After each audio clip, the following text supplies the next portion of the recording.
Okay, good evening, everybody. My name is Justin Virly with the Australian Economics Olympiad. Welcome to seminar number 4, our final seminar before the exciting round 1 test kicks off next Saturday.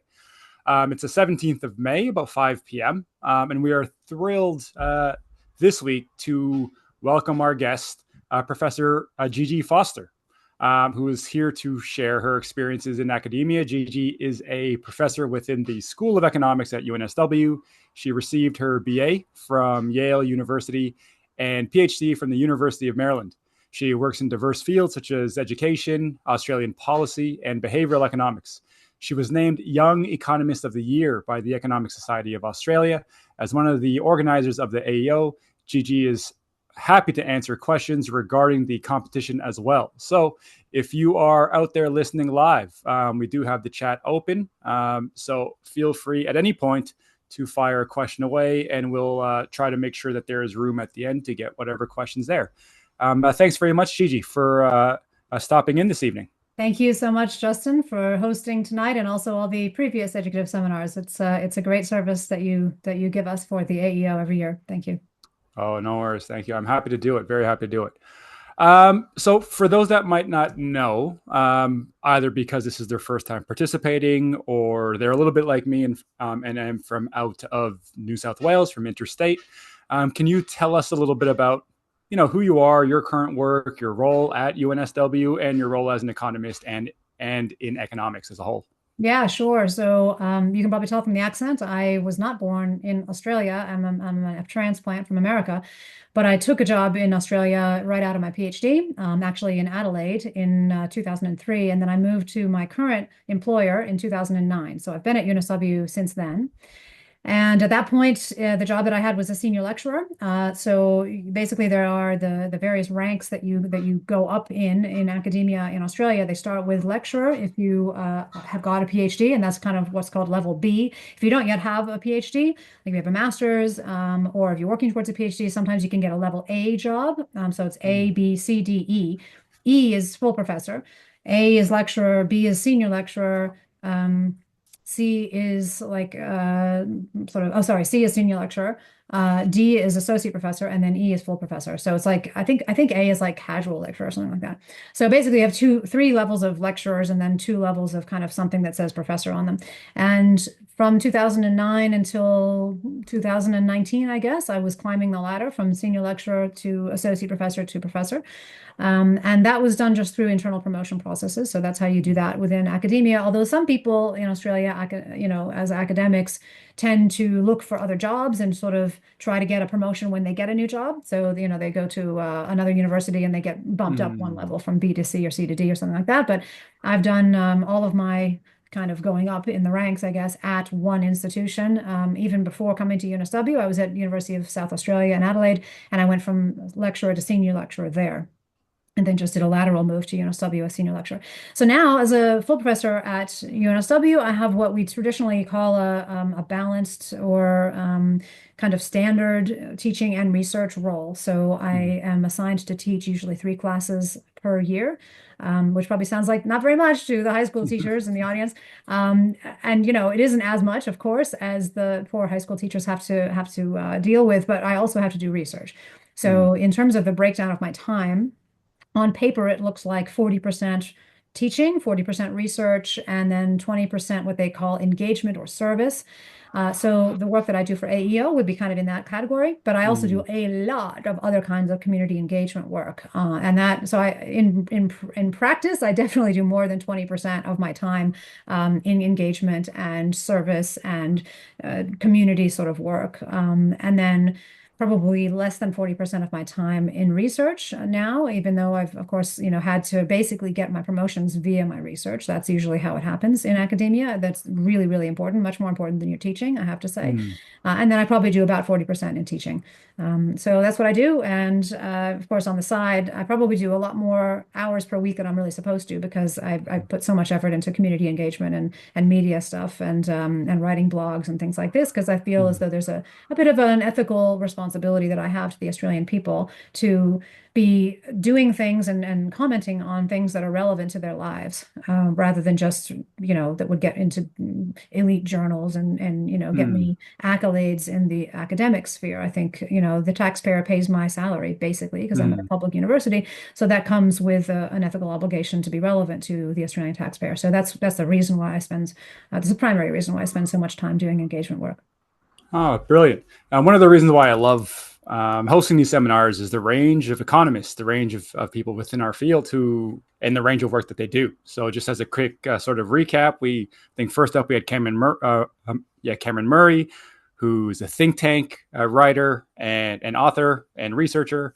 We had Samuel Brew, who is a current student, but more geared towards entrepreneurship and maths and building something to sell to government and all of that sort of stuff. Last week we had Eugenia Marembo, who's very much in the humanities side and is exactly in policy, for lack of a better phrase. And then we have yourself, who is in academia. So could you speak to, because I think your perspective is one that the other three have not touched on, the staying within academia, for lack of a better phrase. Can you speak a little bit about to the high school students who are aware that policy exists, are aware that government exists, are aware that the private sector consultancy exists, but there probably aren't too many, at least year 11 and 12 students who are thinking, this thing I study in uni, I'll stay in uni, I'll lecture and teach in uni, I'll research for the uni. Can you speak a little bit about, I guess, the why you stayed in that field and I suppose the merits and benefits in that, as opposed to being in industry, at least directly, so to speak? Yeah, sure. So I actually did have a real job outside the ivory tower for 2 years before going to graduate school. So between my undergraduate degree from Yale and entering the graduate program at Maryland, I had 2 years I spent in New York City working for William M. Mercer, which Mm, is a human resource mm, consulting firm. And I worked there amongst a team of PhD psychologists and PhD economists, and I was just a junior analyst supporting their work. But basically what I realized after having been working there for a while is that everything that I did in the consulting firm had to be for the client. The client was always right. mm, And the kind of work we did, the kind of questions we asked were always driven by and kind of constrained by what the client was interested in.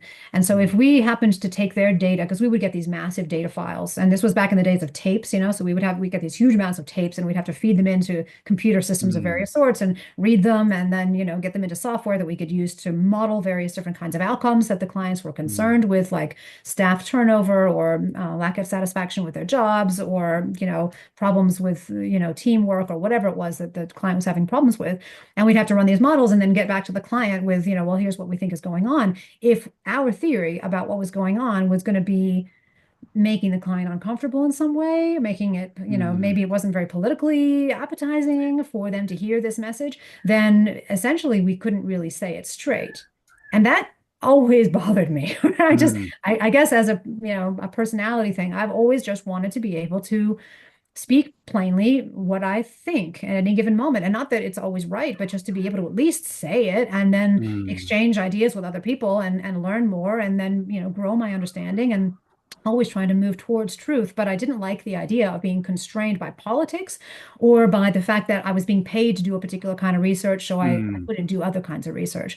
So I mm, think I learned gradually, really. Even when I went to graduate school, I was still thinking I might maybe go back into consulting after I got out. But mm, I think I learned gradually that the best place to be able to just plainly speak my mind was academia.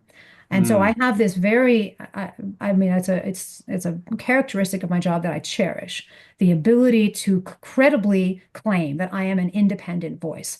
I take Wow. no Mhm, money from anybody who wants me to say any particular thing. I mm, make my own mind up every time on every issue. I decide what I'm going to research. I decide how am I going to do that research. mm, I decide, how am I going to try to disseminate that research. I do all of it according to my own judgment, and nobody's holding me hostage. And so if anybody says, well, but don't you get money from blah, like a lot of medical science research, for example, gets funded by mm. particular vested interests. Yep. I just don't have any of those kinds of things. I did have 3 Australian Research Council grants, which helps me to get promoted basically. But I haven't been funded by the Australian government for probably 7 years now. So Mm, literally the only thing I have is my salary and whatever it is that the school decides to, the crumbs that we get for mm, research assistant support and travel support every year. mm, So, and I've expressly tried to stay away from that so that I can continue to credibly claim that I am an independent voice. And that's one of the reasons why I'm so sought out, I think, in the media, because a lot of the talking heads that you see on the television are actually kind of sponsored in some way, right? Somebody mm, has basically, given them some kind of pay packet or a consulting deal or something in order to give a particular message. And I just don't have that. So I do occasionally do some consulting work. And when I do, I'm very clear about it. So, like right now, for mm. example, I'm doing a report on the childcare sector in Australia for the Center for Independent Studies. Even in Ah, that report, I'm completely being honest about my view, and it's completely different from the Productivity Commission's view, for mm, example. They've also looked at this sector. There've been a lot of reports about, what's going on mm, in the childcare sector. But I've been itching to really get my teeth into this sector for a while because I've had the sense that it's not optimal. Like we don't have the optimal institutional settings to unlock parental labor that wants to be in paid work and to best care for our youngest, mm, which has got huge dividends down the track, and to mm, provide the best environment for the people who are working in childcare. I just don't think we've got a good, set of settings about that. And so I've wanted to get into it. So I took this opportunity to do this work for CIS. And when that comes out, it'll be very clear. I'll say, this is what I did for CIS, but they're not telling me what to say.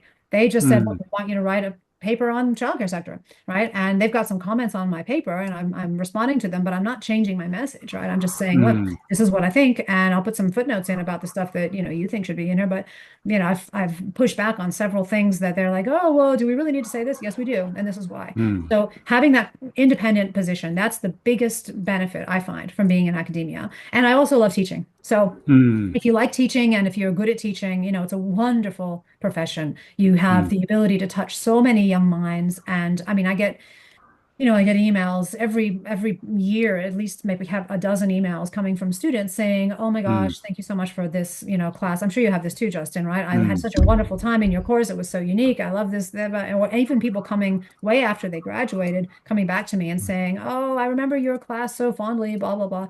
And mm, you really can have a profound impact on people, particularly if you teach a little bit differently than the other, professors in the department, which I think I mm. kind of do, according to what my students say. So, you can really have an impact on the world through your teaching.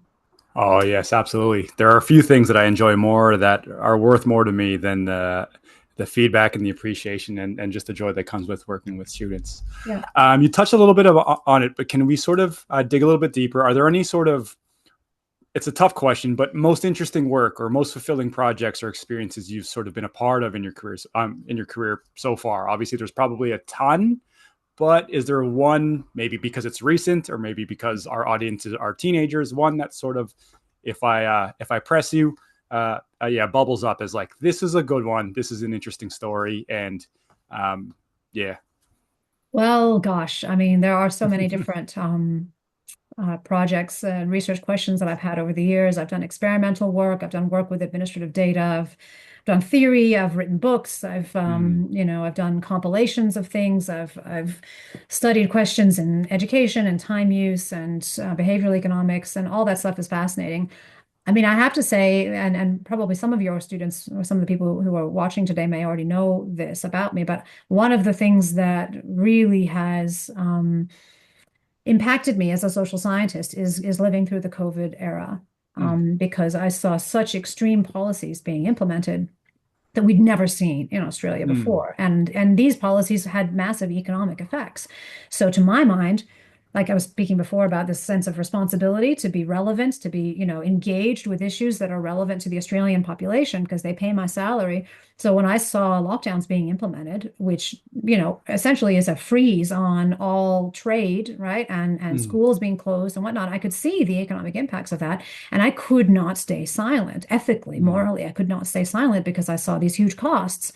And so I went out and I didn't think that it would be as contentious as it ended up being, actually, this mm, position that I took, which was that maybe lockdowns are more costly than they are worth in benefits maybe because we never really proved that lockdowns would work to Mm, contain COVID. I mean, that was always just sort of taken on faith, believe it or not. And so I just sort of went out, and I had a radio show at the time, which is still playing sometimes. They play reruns on ABC Radio National, called The Economists, together with Peter Martin. He was my co-host. And I remember going into the studio in March 2020 and saying that I thought lockdowns were a bad idea and we should instead aggressively protect our elderly and our infirm, because they're the ones who were vulnerable mm, from COVID. And my co-host and the producer just looked at me and their jaws just dropped to the floor, mm, right? And I was like, why is that so contentious, right? I just was not expecting that mm, kind of reaction.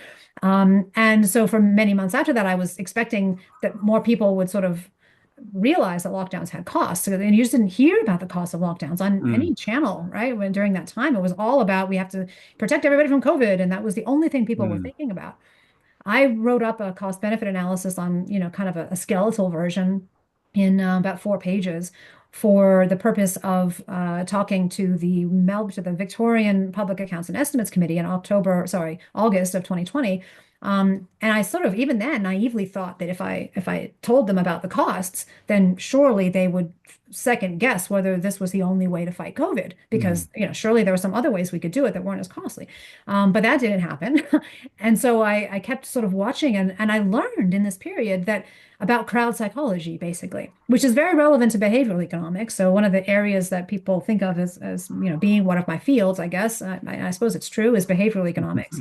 I think I'm on some RBA poster somewhere as a behavioral economist, women in economics, here's the behavioral economist, whatever.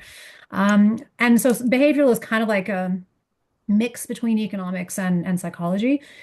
And so it's thinking about ways in which people behave, things that motivate them that aren't the traditional kind of economic motivations or economic behavior that we would expect out of the Homo economicus model, this sort of standard atomistic, amoral, wealth maximizing model of behavior, mm, which is obviously a cardboard cutout, right? So behavioral is very interesting to me anyway. And so I was learning during COVID about this crowd psychology dynamic, which I had never mm, seen operational upfront, right? I'd heard about it from history, right? I've heard Popular Delusions and the Madness of Crowds, right? Charles mm, Mackay, about the tulip craze, the tulip mania in the Netherlands, mm, and, lots of other times in history, but I'd never seen it. And so from the perspective of like what's impacted me the most in my career, it was living through COVID and seeing mm, that up close and being able to then write books about what I was experiencing and what I was observing about human behavior. That was unbelievably educative for me. Even though, it was also kind of socially very weird, but it was incredibly educative. And I wrote a mm, couple books about COVID, including this the cost benefit analysis, which I expanded out into a full book. And also in 2021, even before that CBA book came out, I wrote a book called The Great COVID Panic, which was published by a new think tank in the US called Brownstone Institute. And I've still blogged for them ever since, basically, for the last 5 years. So I've made a lot of new friends, met a lot of different new people I would never have met had it not been for the COVID era. So yeah, that's been the most impactful thing that I've gone through professionally in my life, I think. Yeah, I have to say, I kind of think, yeah, I'm in the same boat. Like I haven't, particularly studied it, but just obviously anecdotally, like, and I'm sure, and of course, everybody would have their anecdotal just views and things. But one question I always ask myself, and from time to time, I'll ask my peers or my family members of, what did we learn from that entire world changing thing? Because there are some things, at least on a micro level, on an individual level or a household level, there are some things that we're doing that I'm doing differently that I didn't do before, that I started doing during that time and I kept doing it. But then there's, I don't know how many, but there's a lot of things that I did during that time. And as soon as they stopped making us, I, maybe not on purpose, but I just don't do anymore. Yeah. And of all of the list of all of the things we had to do or not do, I would imagine that my set of things that I still do is very different from yours and is very different from any of my coworkers. And so I often wonder, is anyone capturing what did everybody learn? Even if it was just like a really big survey, are there people who, if they get a sore throat, they are staying home from work? Like that's a thing that they're like, we should not go out. If like take a sick day, that's why we have sick days. Or are there people who are wearing masks? Are there people who have different attitudes towards immunizations? Are there people who have the hand sanitizer all the time? Or are there, like there were so many things going on, and it did affect us. And I would love to see just a gigantic spreadsheet of this many people still do this, and this many people don't anymore, and all of that sort of stuff. Just the what did we learn, what did we keep, what seemed like a hassle, and what versus what do we think was actually a good change, and now we'll just keep doing that. Yeah. I as a simple one, I still normally will cough into my elbow. That seems like that's better than coughing into my hand. I don't Yep. know. I don't know, but that seems better. That you know. Yeah, it's Um, interesting. I mean, I think about things like working from home. Like we were mm, basically forced into an experiment where a lot yeah. of people just translated all the work into online. And Mm, if you were really smart, you would have bought shares in Zoom in March yeah. 2020, right? I should Yeah. have done that. I was thinking about it at the time, but I was like, I'm too busy. I can't do that. Yeah. Would have made millions. But anyway, Yeah. and I think, that kind of forced experimentation is really kind of an economic lesson there, which is Mm, that people can get into habits and customs and cultural norms mm, that they just continue doing because there's path dependency in that stuff, mm, and it's just easier. I mean, this is part of behavioral economics. mm, People fall into habits mentally and socially. And sometimes you just need to be pushed out of your comfort zone and to discover that there is a better mm, way or at least a different way, and it might be better. And I think for some jobs now, that working from home option and just the mm, flexibility that option, provides for certain mm. kinds of workers in certain circumstances has Yeah. actually led to the capacity to be more productive. Whether we're actually always being more productive with it, I'm not Mm, sure, but at least we experimented with it, and it was sort of like, oh wow, we can actually do this, and mm, sometimes this might actually work. So as you say, if somebody's sick, maybe now it's easier for them to continue to work that day a little bit from home if they're not too sick, and not have to make themselves yeah. sicker by coming into work and then traveling Yeah. back, right? It's sort of more of an accepted thing. So maybe that does actually increase productivity a bit, without actually damaging the person's, health as much. So, I think that for me is the biggest change in sort of the nature of work, Mm, and therefore something really economic that I think a lot of people have taken up. And you see in the pushback against, I think it was the coalition that was saying, hey, we got to get all those Canberra bureaucrats back to work. And the Canberra mm. bureaucrats were not having a bar of it, right? They're like, Yeah. no, we ain't going to do that, right? Yeah. And it was just absolutely, politically so unpopular, they had to drop it. So it does show you. And I think, Mm, honestly, there is so much potential to do research on the COVID era. mm, It has not been taken. It mm, has just not been taken yet. It's an absolutely, lush field of mm, greenery that you could go out and graze on for 10 years as mm, honor students, as PhD students. I'm sure we'll talk about what you can do, how you can sort of progress towards mm, academia as a young student if you're interested in that kind of job. But I mm, mean, there's so much to be done. And a lot of people just don't want to think about it anymore. They kind of feel like, well, that was a really stupid and weird and mm, kind of unpleasant period in all sorts of ways. And I kind of want to go la la la la. That kind of didn't mm, happen. Or I just don't want to, I want to just go forward, not go backwards. And, on the one hand, I can understand that psychologically. On the other hand, we kind of, like you say, we need to learn some of the lessons. And if we don't mm, learn the lessons, we're going to be, making similar mistakes next time, and we're not going to learn what we could mm, actually, maybe how we could employ, our resources, our machinery of state more optimally to have mm, less cost and more benefit from whatever it is that we're doing. Because we know we're going to have another, mm, probably another viral epidemic sometime, right? It's almost surely mm. going to happen. And so we, at the moment, I don't think we've kind of, gotten the stylized learnings together, that we can then say, right, because of this, we're going to approach the next pandemic differently. I don't think we've gotten that Yeah. to that point yet. Absolutely. If I'm more doomsday or cynical, if I have my cynical doomsday hat on, I tend to think that ultimate there's going to be extremes of two people. If it happens again, there's going to be people who think we have to do exactly what we did last time because we've been here before and it should be easier because we've done it before, so we'll do exactly the same thing. Or you'll have people who are, I'm going to ignore everything because I'm fine. It didn't seem to be so bad. It was years ago, so I'm ignoring all of it. I'm not doing any of it. And those are probably both wrong. There's probably going to be some things that we should do again, and there's probably going to be some things that we should not really Yeah. worry as much as we did before. And I mean, we haven't seen that discussed in a public Mm, forum across the aisles, right? There was yeah. one conversation that got had in Brisbane. Actually, I participated in it, as the anti-lockdown person in, I think it was like 2022 or something, maybe Mm, 2023. It was called How Should We Manage the Next Pandemic? It was organized mm, by this organization called the Brisbane Dialogues, which is expressly devoted to trying to elevate the quality of public discourse around big ideas mm, and just to be honest with each other and actually mm, respectfully converse across aisles of perspective and aisles of initial mm, ex ante belief.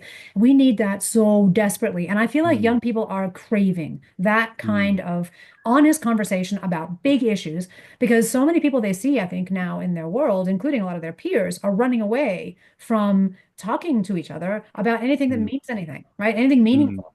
And so no Yeah. wonder that people feel nihilistic and sort of unmotivated and kind of, Mm, want to escape because it's not fun to be in a place where everybody is hiding from and doesn't find the courage to just, reach out and have a conversation with somebody who might not agree with you. Oh my mm. gosh, right? It's something we used to do in the 80s and 90s without really thinking about it. In fact, funnily enough, I gave a TEDx talk on the COVID period in October last year.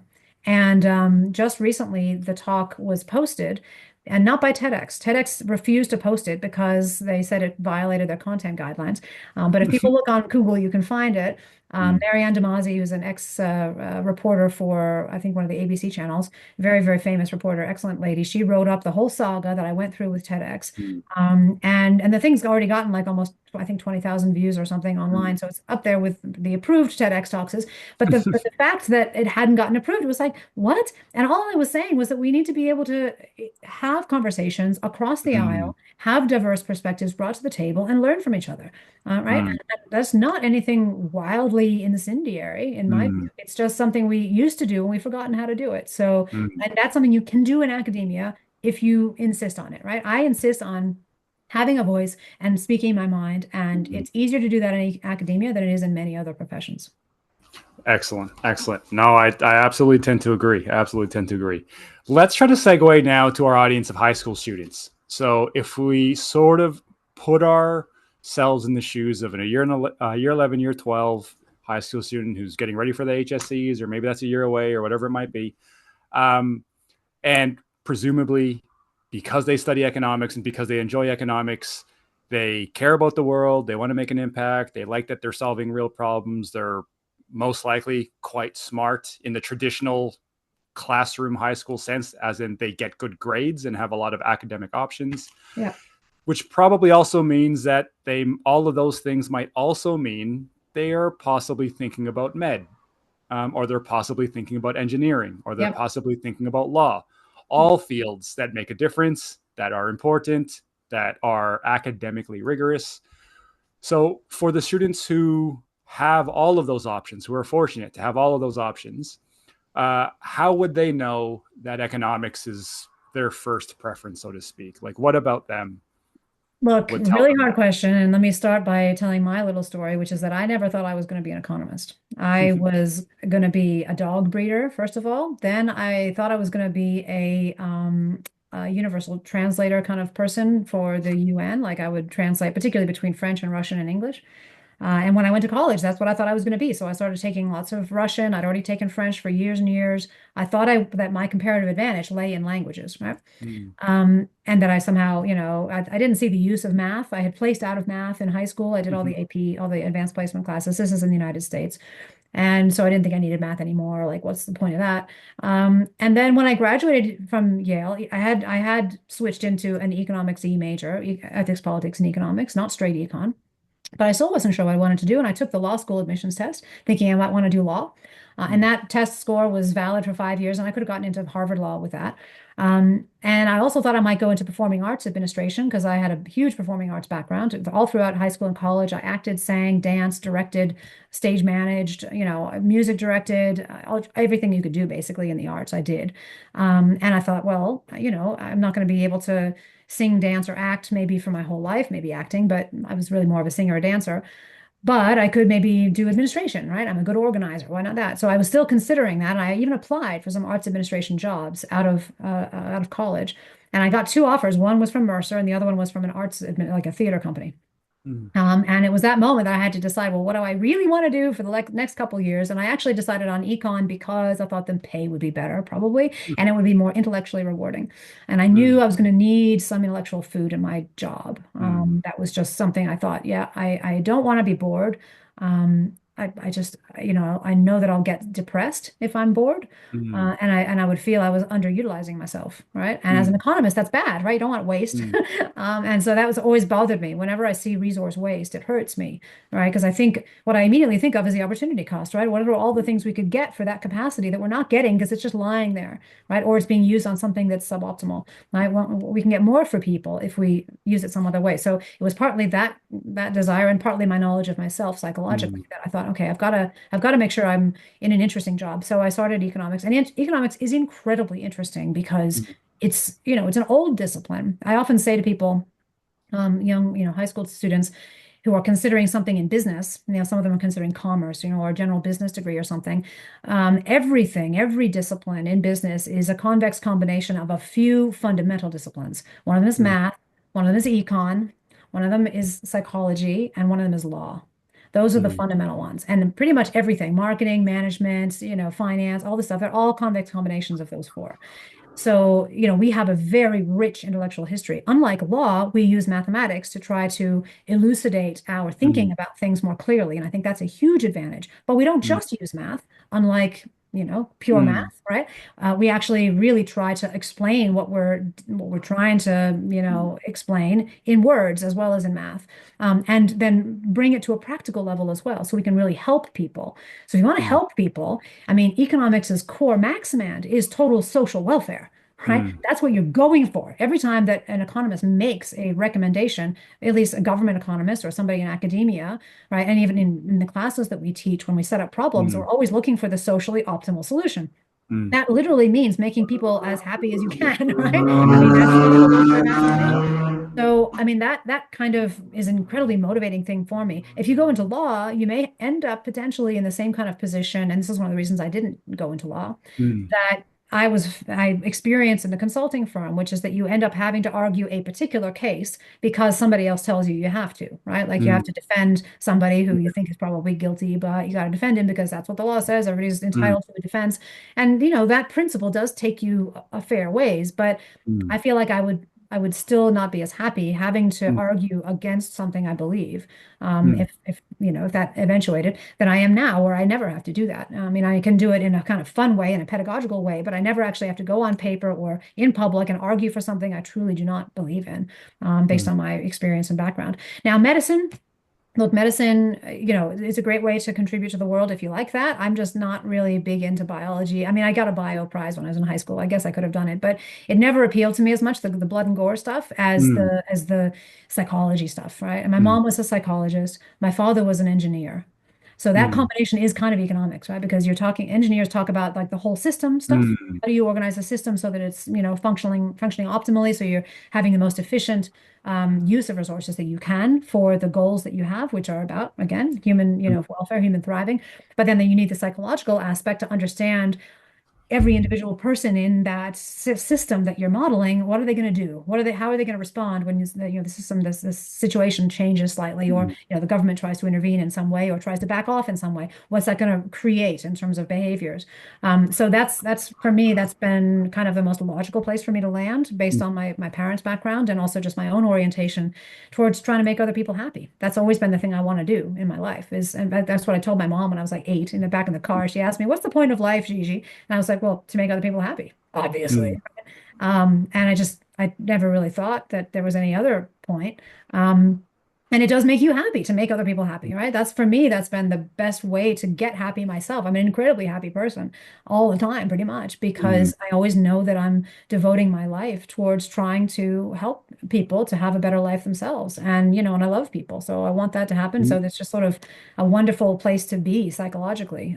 So yeah, that's, I guess, from my perspective, if you're thinking about medicine versus law versus econ, if you like math and you like the formality, sometimes at least, of being able to put mm, some thought into a mathematical form, then mm, econ is much better than either psych or law. mm, And certainly, medicine doesn't have the conceptual kind of richness. You have a lot of memorization in medicine, but in terms of theories of how things work, it's okay, but it's not really as much about, again, the mind, right? The human mind mm, and how we are motivated and things like that. It's much more about mm, how do these various systems in your body work. So maybe somebody who's a little bit less oriented towards humans, mm, as sort of a social species, right? mm, And more towards, like, how do these systems, these biological systems function, almost mm, like a, through the looking glass sort of thing. And then, of course, business, as I say, if mm, you do a commerce degree, you're getting a little bit of all these different business disciplines, all of which is a convex combination of the core ones. And from my perspective, it's a little bit, it'll be a little intellectually unsatisfying, I think. Whereas with mm, econ, you can really go deep with the kinds of ideas that have been had and the way that those ideas have been applied over time. And a lot of human history can be explained by economics. So you can really mm, explain a lot more than just sort of the narrow field of economics by mm. studying economics and then applying it everywhere that you look. Excellent. Excellent. Excellent. Okay. Let's change gears again now, specifically to the Australian Economics Olympiad, the AEO and the AAEO. Mhm. So first, also because a lot of our audience, they are probably doing this for the first time. Mhm. So can you give a little bit of a background? I'm sure, they know that there's a test coming up. They know that's the first round. They know, the protocols of that and all that sort of stuff. Can you give a little bit more of a bigger picture nuances to what this competition is meant to test or challenge, I should say, Mm. in the students, Sure. and of course, some advice for them, for who are trying to prepare, who want to do well. Yeah. Sam a couple of weeks ago was saying, "Is like, oh, I read all of core, and I don't think it helped." And I said, it might have helped a little bit. You were one of the national winners, but he's like, no, I don't think anything I read in core was actually on the test. Yeah. I think it was the skills I was learning in high school economics and all that sort of stuff. So can you elaborate a little bit more on that sort of stuff, the background of Sure. the competition, and how students possibly can at least walk in feeling like they're prepared? Sure. So yeah, so these are always very, very interesting questions, and I'm very happy to be have been doing this competition in collaboration with Ray Liu at Elite Economics Consulting, who I know is in the background listening to our conversation. He actually ran the first Australian Economics Olympiad without me back in, I think, 2021. And then, but it was very, kind of last minute. And the reason why we started in the first place, the reason why he began, was because we got a contact from the people who run the International Economics Olympiad, who were in Moscow, and basically said, hey, would you like to run an Olympiad in Australia and then have the winners come to Moscow and do the International Economics Olympiad as a Mm, prize? And he was like, wow, that sounds great. Sure. And I don't know what the story was, why they contacted him specifically. But anyway, he found us through the Consortium for Inclusive Economics Education, which I run at UNSW. It's just basically a kind of well, a consortium, a kind of group, organizational kind of architecture that we use to promote economics education, high quality economics resources for the classroom. We have sections in there that are for students and sections that are just for the teachers. Lots of videos about economics and stuff. And, of course, we also run the, outreach programs and the AEO and the AAEO as well. So anyway, he heard about us. And I say us because myself and Leith Thompson together actually co-founded CIEE. So back then, I think we were both on the website. Probably still are on the website. And so I was like, yeah, this sounds like a great thing. And it really should be housed at a university because, universities, like we've been saying, are kind of mm, credibly independent. They're not just about monetary policy, like say, like the mm, RBA, which has a lot of educational resources, but they tend to be kind of focused on monetary policy. They're not just the Treasury, Commonwealth Treasury or mm, New South Wales Treasury, which are kind of more focused on fiscal policy, right? It's mm, really, broad brush econ, and it's econ from the perspective of university practitioners of it, right? University level mm, PhDs in economics. So what you mm, get is questions and experiences that are curated by people who really know this discipline. They know mm, how it's being applied. They know the core ideas of it. They know what distinguishes mm, economics from other disciplines like finance or marketing or management. mm, And I think in a lot of other competitions, that have economics as part of the idea that you're supposed to be, studying economics or being tested in economics. There's kind of a bleed over into finance or into marketing or something else, mm, but ours is very much econ focused. So that's the first thing I would say is that you don't have to study finance, marketing, management, anything like that. This is going to be very much econ. So the mm, content of the AEO first round exam, second round exam, and the AAEO stuff, it's all economics through and through. And it is more conceptual than it is like doing problems. So for example, a lot of the problems that you'll probably work on in high school are things like, here's a supply and demand system solved for the equilibrium price, right? And mm, quantity. Or, here's a system of equations that represents a particular market. Government comes in and then puts a tax on. What do you expect the change in the price of the output to be, or something like that? mm, You're not going to be asked that kind of question as mm, much, at least in the AAEO, because we are structuring it as an enrichment activity, enrichment experience, which is much more focused on core ideas of economics. So mm, things like, opportunity cost, public goods, externalities, that the notion of how people are incentivized to do things. What kind of environment would they, would tend to make them do one thing versus another thing? At the country level, also macro level, how do we figure out whether or not a country is thriving? How do we try to, analyze a particular country's sort of statistics and figure out what could be done or what might be happening in that country? If you look at a snapshot of that country's statistics, what does that mean for what's going on in that country? mm, So kind of more economic reasoning mm, and concepts. I also would say to students, be a little familiar with what's going on in your country. It is the mm, Australian Economics Olympiad, so it'd be useful to know some basic statistics about what's happening in Australia. How big are we? How many people do we have? What's the GDP, right? Like, mm, what's the exchange rate with the dollar or whatever? Or like, what's mm, roughly where are we? What's our economy based on? Basic mm, stuff like that. Because that's, you are going to be practicing economics in Australia, probably, if you mm, become an economist, maybe not, but probably. So that means being familiar with what's going on in Australian economies, right? All the sectors we have. So a little bit about that. Um, but generally, I would say less problem solving than what you're used to in high school. Less of just a macro focus. There's definitely a balance between micro and macro. mm, And in terms of, the sort of structure, as you probably know, that you have the first round exam, which is 40 MCQs, multiple choice questions, each of which has 5 answers. So, mm, there's A, B, C, D, E, and no negative marking. So you just best off on guessing, right? If you don't know. mm, And then for additional questions, 3 of them are required short answer questions worth, I think it's 10 marks each. And then a bonus question that you could potentially get up to 5 marks for if you haven't gotten 100% on the rest of the exam. Right? mm, So you'll be doing writing, typing into the exam portal. So it's online, obviously, right? But it's at your school. So you go to the school, you mhm, open the exam, it's there, it's in full screen mode. You go from question to question to question. You can go back to answer mm, questions that you've skipped. It's 2 hours, right? mhm, You can do all the MCQs first and then the essays, or vice versa if you want mm, to. The essays have a maximum limit, I think, of 350 words. So we don't mark beyond that. So you want to, mhm, be as concise as possible.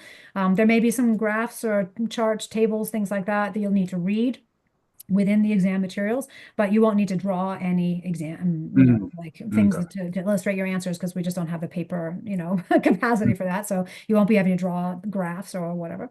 So that's the first round exam. Everybody sits that, and then the top 40 people from that first round exam get an invitation to go on to the second round Mm, activity, which is this policy case competition. So again, that's going to be economic policy, not business case. People talk about business mm, cases. It's not a business case.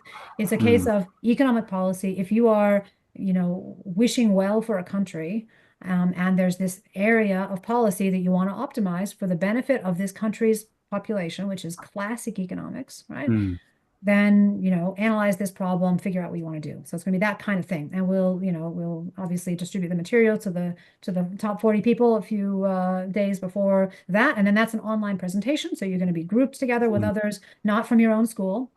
So you'll learn, you'll make some friends, hopefully, with other team members. And then each team has, I think, half an hour or so to present their response to the economic policy case. And then there's marking of that. We have a team of judges who will listen to all of those talks. It's on a Saturday, I think the 14th of June. And then based on the results in the first and second round, we select the five top winners, individual people who Mm. we'll call winners of the AEO. And then, of course, those people get to represent Australia at the Australasian Economics Olympiad. And I didn't get to say this, but the reason why the Australasian Economics Olympiad exists is basically because Russia invaded Ukraine. That's basically the reason. Because in 2022, we were planning to send the winners of the AEO to the IEO, the International Economics Olympiad, Mm. which was run by the Moscow Higher School of Economics. But then the invasion happened, and there was basically no appetite by UNSW, which had been, obviously party to setting up the AEO, to send our students to Moscow or to Russia or anything that was associated with Russia, even if it was in a different place like Greece or something. And if you look at the participating countries today, in IEO, in the International Economics Olympiad, most of them are not Western democracies. Mm. I think there's maybe Wow. one that's a Western democracy, right? So what's happened is we decided after that first year where we didn't have anything, we thought, we need to give the AEO winners a real experience of, Mm. international competitive experience. Why don't we just start our own? Because Wow. people Yep. aren't going to want the IEO because of this whole Russia thing that's just never going away. So, okay, let's see if we can do something. And in our region would be great because, it brings Australia Mm. closer to some of its Asian partners, like Yeah. trading partners and whatnot. Why not, right? So we started it, and we started it with three countries, Singapore, New Zealand, and Australia. That was the first year. Then last year we had seven countries, and this year it looks Mm. like we're going to have 11 countries. So there's a lot of enthusiasm for this thing. We've got countries like Mongolia and Indonesia and Macau, Romania is even coming. So we've got a lot of really enthusiastic participants from other countries, each of whom will be sending their, five-person team as well. And so at the AAEO, which is happening in early July, all of these teams will converge in Sydney at UNSW. You'll see me in person. I'll give you a little quantitative economics lecture, and then you'll take a little quant exam. And then you'll also do a policy case competition with your other team members from your Mm. country. So each of the teams will present on a policy relevant to their country, basically. Mm. And then we have a judging panel there. And before everybody arrives, there's also a first round essay exam for the AAEO participants as well. So there's basically three rounds of the AEO. The AAEO, the essay round first, individual, then the quant exam, which is also individual, and then the policy case, which is country based. And then the winners of the AAEO will take home medals. So, gold, Mm. silver, bronze. We do the same stuff that they do in Mm. other Olympiads. And we have a whole ceremony and photographs and the whole shebang. Mm. Also, I should say part of the AAEO is that on the Friday, which I think is the 4th of July this year, we bus all of the participants downtown in Sydney to go and visit the RBA in person and get Mm. sort of, whole little program of talks from young economists and other not so young economists at the RBA, and then to the New South Wales Treasury as well. So you learn all about monetary and fiscal policy from the coalface, basically. So that's a very exciting component as well. Brilliant. Yes, I love my favorite thing about the competition is the conceptual nature that it is more theoretical, more based around sort of hypothetical scenarios, especially with the short response where there's a little bit of flexibility and just because they're written responses. Imagine this happens, or your role is this. This is the problem. What would be the cost and benefits? What were the most optimal outcomes, and all of that sort of stuff. Yep. That has been really what I love about the way that the competition seems to be, the way that everybody has set it up, Mm. and sort of being involved with it, or just at least having a few students at my school who've sort of participated. A couple of them have been quite successful. If there's one thing that I've noticed, and this might speak to the way that the competition is set up, is that at least the students who I've taught who have done quite well, maybe they made it to the second round or one or two a little bit further. Ironically, I'm only just out of this now, but they also by coincidence participate in debating at their school. Mhm. And we've sort of noticed at my school that there is a bit of a nice little overlapping Venn diagram between the students who do economics and thrive in it and who do debating and thrive in it. And Mm. so a few years ago, we reached out to everyone who does debating, the debating program, and said, have any of you thought about studying economics? And we've also spoken to the economics students. If you're looking for an extracurricular yet to do and something that you might enjoy, something that might look good on a uni application, you should try debating. Yeah. And when I was speaking to the Australian team of last year, I think I just threw that out there.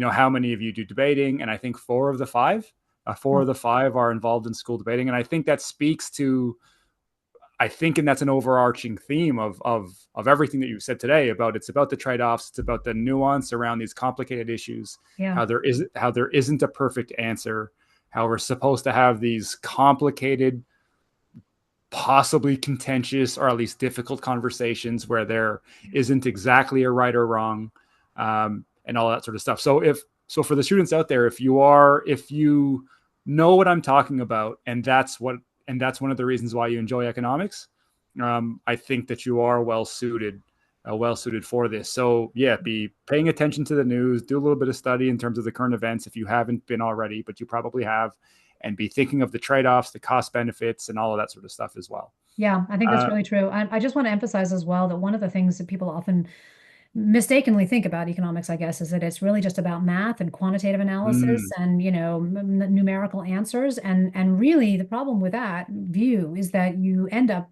kind of doing an economics that's not penetratable or understandable by the guy in mm, the street. You need yes. to be, as a good economist, you need to be a good communicator. And Mm, so we do emphasize, I mean, in the marking of the short answers for the first round, you got to mm, be able to explain, right, in 350 words a lot of, as you say, nuance and sort of, this, that, and the other. And here's the reason why this is the case. You mm, really have to understand stuff deeply, but then you have to be able to convey it effectively mm, in words. And that is a very important skill, which often gets glossed over in economics classes, I think, but probably not in the debating teams, right? So mm. I think that may be one of the reasons why you find that is that, the good communicators who also understand economics, they are going to be the top of the cream of the cream of the economists, of the future. Perfect. Perfect. Okay. Well, we are getting close to six. So it might be a good idea just to call it there. Should we go through, Ray, if you're in the background there, is there any sort of last minute reminders given the round one is next week? I'm sure everybody knows, but just one last time to put it out there. The test starts at 11 p.m. Sydney time. Oh, 11 sorry, a.m. 11 a.m. Sydney 11 time a.m. next week. Uh, yeah, maybe you two should take it from here. Ray, do you want to say anything? Yeah. I guess, there's nothing really I can add on, but I think I just want to talk about what you said, Justin, about why all these, like a quite large proportion of the national winners of the AEO coming from economics, not only the economics background, but also debating background. I'm thinking like just like how you can quickly react, during that 2 hours time. I think this is like something debaters usually get trained, right? You need a response. It's not like debaters are all the most knowledgeable person in the world, but they are very quick at responding. So I would say, if you are alive or you're listening to this like recording, I would say, within the 1 week left, don't, especially when if you're year 12, don't panic, don't like start looking to all this material that's not relevant to your curriculum. Right, just focus on HSC, focus on VC, IB, or whatever curriculum you're doing, and try on the day, just apply your knowledge, apply your like even like economic intuition to these problems, right? So like and trying to respond quickly. And when I talk about curriculum, I would say again we need to say that AEO is curriculum free, right? No matter you're from Sydney, from like or Melbourne, whatever you study HSC, IB, even these are like not relevant. We won't really test you any of the knowledge, right? So like it's all about application, all about like Gigi said, like a talking economics, right? Using economic knowledge to solve problems. So I think the most important thing, yeah, especially year 12, again, don't waste too much time preparing for this. Just hopefully you can enjoy the 2 hours next Saturday. Yeah. Yeah, it's intended to be an enjoyable experience. I mean, we're Mm, providing this as an enrichment, partly because you can't get in the room of the curriculum setting body, NESA, and I've tried for 10 years. Justin, you may have your own stories, I don't know, but mm, it's very, very difficult. It's a closed shop, and so mm, if I want to influence anything about the way that economics is taught or learned or seen in the community, I've got to do something other than try to intervene in the curriculum for high school, sadly. mm, So this is partly a response to that as well, right? So in addition to trying to, basically take advantage of the opportunity to run an Olympiad and then run a regional one to compete with the, to offer something for our winners to do that's not the IEO. It's also a way to try to put a flag in the sand and say, this is what economics is, and this is the sort of stuff that's important from our discipline. Regardless of what's on the curriculum, the curriculum is not set by professional economists, I hate to tell you. So this is economics. Perfect. What a great note to end off on. Okay, thank you so much, Gigi, for sharing all of your stories and for being Ray and Gigi for being sort of behind the scenes and for providing, what I think is the most sort of interesting and exciting and fun economics competition in Australia, at least any of the ones that I've sort of come across. Fun and interesting being the operative word, because yes, it's not a matter of did you memorize this definition or can you solve this equation. It's definitely testing your ability to think and adapt, as Ray said, to the new contexts that you'll see. So just before 6, everybody, thanks very much. We will probably call it there. Thank you so much, Justin. Thanks for Thank hosting. you. And Thanks, Justin. Thanks, Judy. Thank you. Look forward to seeing your guys' papers. Wonderful. See you, everybody. Bye. Yeah. Thanks. Bye.